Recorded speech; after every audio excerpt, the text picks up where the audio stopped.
नंगौ दिनैहाय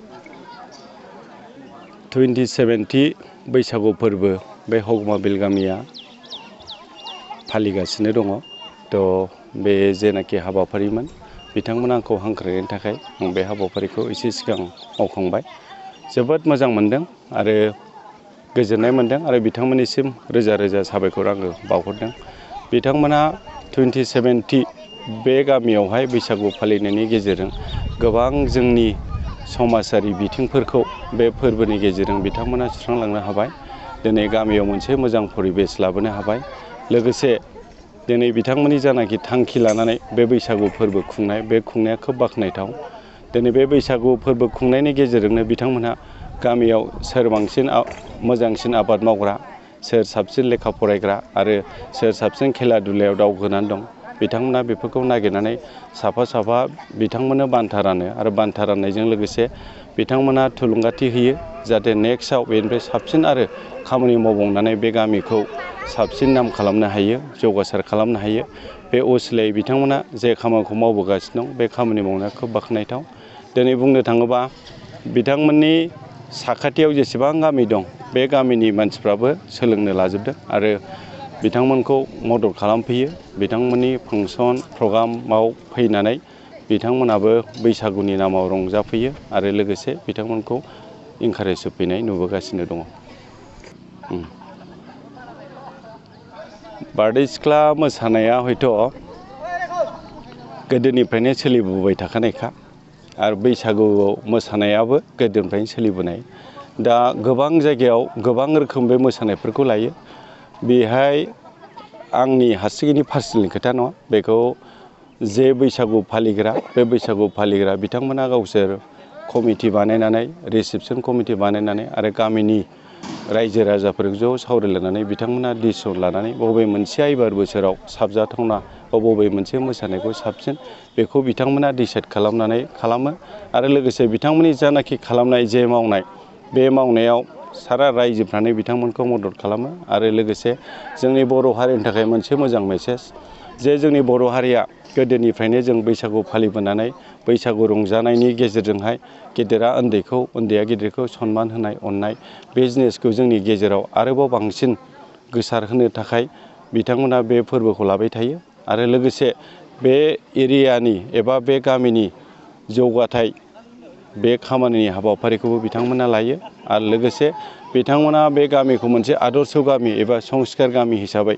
जे दिनाव बिथांमोना बैसागु फोरबो फालिजेनदोंमोन बेनिफ्रायनो दिनैसिमबो बिथांमोनाव मोनसे मोजां परिबेस, मोजां आदर्श आरो संस्कारिक मोनसे गामि हिसाबै बिथांमोनखौ मोननो हानाय जोङो नुबोगासिनो दङ।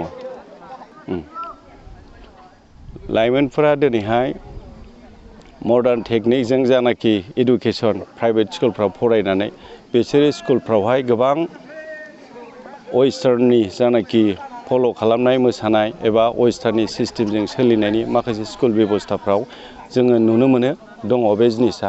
दा बेजों लोगोसे जाहाथे बे कालसारफ्रा गोमालाङा, बे कालसारफ्रा जोबलाङा बेनिखायनो गामियाव जेरेखम दिनै बे ह'गम गामियाव जे प्रग्रामखौ बिथांमोनहा बानायदों बे प्रग्रामाबो लाइमोनफोरखौ इनकारेज होनायनि थाखायनो बानायदों।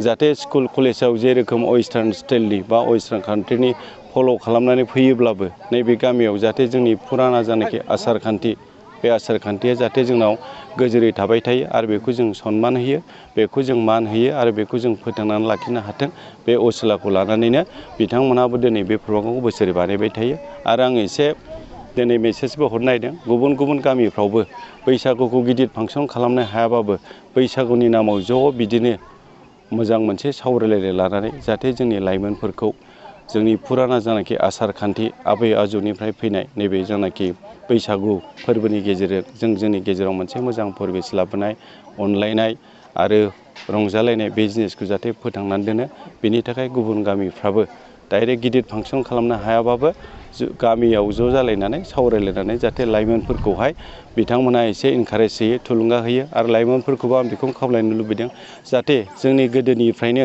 जानाखि सोलिनानै फैखानाय जोंनि जानाखि आसार खान्थि बे आसार खान्थिखौ बिथांमोनाबो जाहाथे फल' खालामो आरो बे आसार खान्थिखौ जाहाथे जों फोथांनानै दोनो बेखिनिखौनो आङो लाइमोनफोरनिसिम मोनसे मेसेज हरबाय।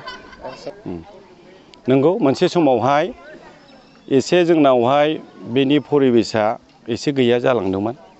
थ' दिनै नुबाय बे परिबेसखौ गोदानै लाबोफिननो थाखाय गोबां बे हारिमु आफाद कालचार आफादफोरनिफ्राय बे जिनिसखौ नाजाबोगासिनो दं। आरो एट ए टाइम आं दाखालि नुदों बेसेबांबा बुरजा सेरजा बेबायदि बानायनानै खाम बानायनानै जोंनि गेजेरावनो मोनसे डिस्ट्रिबिउसन खालामनाय सिस्टेम। आरो दाखालि आं बुरजा मोनसे वाट्सएपआव फाथायहरदों आंनो जोंना आदा बारलांफाया बेसेबा बुरजा खामनि अर्डार दङ, बेनिफ्राय सेरजाफोरनि अर्डार दङ। बेफोरखौ जोंनि बर'नि गेजेरावनो बेफोर गोसारजोबगोन। बेखौ BTCनिफ्राय एबा जोंनि बिटिआर गभर्नमेन्टनिफ्राय अर्डार होनाय बिथाङा आंनिसिम मोनसे वाट्सएपनि गेजेरजों सेरजाफोरखौबो खेबनानै फाथायहरदों। खोब मोजां मोनदों नुनानै दिनै जे बिटिआर गभर्नमेन्टआ जे दिनै जोंनि गोमालांनाय जानाखि कालचार बे कालचारखौबो बोखांनायनि थाखाय दिनै बेसेबां बुरजा सेरजा बानायनो होदों, खाम बानायनो होदों, सिफुं बानायनो होदों।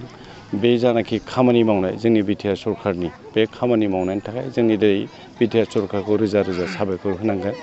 आरो दिनै नोंथांमोना जे खोथाखौ बुंदों नंगौ, बे जिनिसा मोनसे समाव खोब माने खमायलांबायमोन, हावरिया जालांबायमोन जोंनि दामग्रा देग्रा जोंनि आगजुफ्रा। खिन्थु दिनैनि दिनाव बे जिनिसखौ मोनसे जांख्रिथाय बायदि एबा जांख्रिथायनि गेजेरजों फैनाय बायदि दिनै जाखांबोफिननाय जों नुबोगासिनो दङ।